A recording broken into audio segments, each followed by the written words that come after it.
በኢትዮጵያ ኦርቶዶክስ ተዋሕዶ ቤተክርስቲያን አስተምህሮ በኢየሱስ ክርስቶስ ሥርዓተ ጥምቀት ሚስጥር ተገልጧል። ትንቢት ተፈጽሟል። የእግዚአብሔር ልጅነት ማረጋገጫ ሥርዓት ተበጅቷል። መድኃኔ ዓለም ኢየሱስ ክርስቶስ በምድር በነበረው ቆይታ ለመጀመሪያ ጊዜ ስለተገለጠው በሰው ዘንድ ስውር የነበረው ምስጢረ ሥላሴ እናንሳ። ሕዝቡ ሁሉ ከተጠመቁ በኋላ ጌታ ኢየሱስም ተጠመቀ።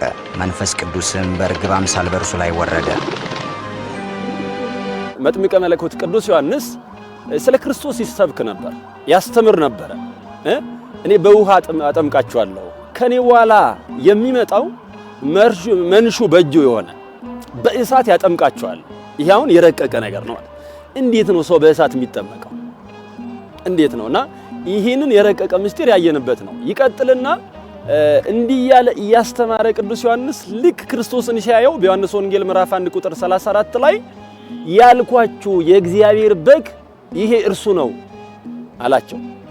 በጣም የሚደንቅ ምስጢር ነው የተገለጠው። ባሕረ ዮርዳኖስ ለመጀመሪያ ጊዜ አንድነቱ ሶስትነቱ ተገልጧልና እግዚአብሔር አብ ከሰማይ ወልድ ድምጹን እያሰማ ዝንቱ ውእቱ ወልደ ዘአፈቅር ወሎቱ ስምዑ በእርሱ ህልው ሆኜ የምመለክበት የምወደው ልጄ ነውና እርሱን ስሙት የሚል አንድያ ልጁ መሆኑን ያመለክታል።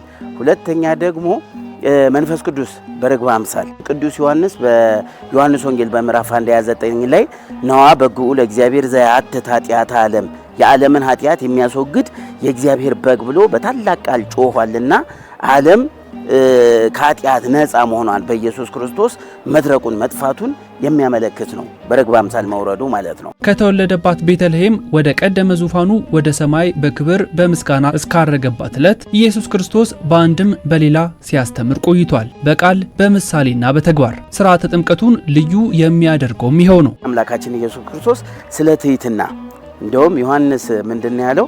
እኔ ባንተ ልጠመቅ ያስፈልገኛል፣ አንተ ወደ እኔ ትመጣለህን ይለዋል። ይከለክለው ነበር ይላል። ከዛ ጌታችን ኢየሱስ ክርስቶስ ምንድነው ያለው? እንዲህ ጽድቅን ሁሉ ልንፈጽም ይገባናል አለው። ያ ጽድቅ ምንድነው? ዝቅ ብሎ ታናሽን የማክበር ጽድቅ። ከሰማይ የመጣ ድምፅም የምወድህ ልጄ አንተ ነህ፣ በአንተም ደስ ይለኛል አለ። ሶስት አይነት ጥምቀቶች አሉ። የመጀመሪያው አንድ ጊዜ የምንጠመቀው ጥምቀት ነው። ይህች የልጅነት ጥምቀት አንዲት ናት። ጾም አድፈው ወይ ደግሞ በጾም ወቅት በልተው በምክንያት በተለያየ ምክንያት አሳማኝ በሆነ ምክንያት ከሆነ ተክሲያናችን ቅድም እንዳልነው ደግሞ በሃይማኖት ውስጥ ኖረው አንድ የእግዚአብሔር ልጅነት አግኝተው ከዚህ ህብረት ከቅዱሳን ህብረት ወጥተው ድጋሚ ሲመጡ የሚጠመቁት ጥምቀት ይሄ ቄደር የሚባለውን ጥምቀት ቄደር የሚባለው። ሶስተኛው ጥምቀት ምንድነው ከተባለ የሥጋ ፈውስ የምናገኝበት ከሥጋ ህመማችን የምንፈወስበት የምንድንበት በየዕለቱ በየቀኑ የምናደርገው ጥምቀት ነው። ስለ ሰው ልጅ ድህነት በኢየሱስ ክርስቶስ ጥምቀት የተገለጸው ብዙ ነውና ምእመኑም የጽድቅ ጉዞውን በትህትናና በፍቅር እንዲፈጽም ይጠበቃል። በጣም ብዙ ምስጢሮችን እንመለከታለን። በተለይ ወጣቶች ኦርቶዶክሳውያን ክርስቲያኖች ባሉ ጽድቅን የምንፈጽምበት ጽድቅን ቅድስናን የምንፈጽምበት የተራቆቱትን የምናስብበት የቃል ኪዳኑን ታቦት አጅበን ወደ መንበረ ክብሩ የምንመልስበት ጽድቅን የምንፈጽምበት ዘመኑ ያ ነው። የተገለጠው ነገር ምንድነው ከተባለ ጽድቅ የሚፈጸምበት ቅድስና የሚፈጸምበት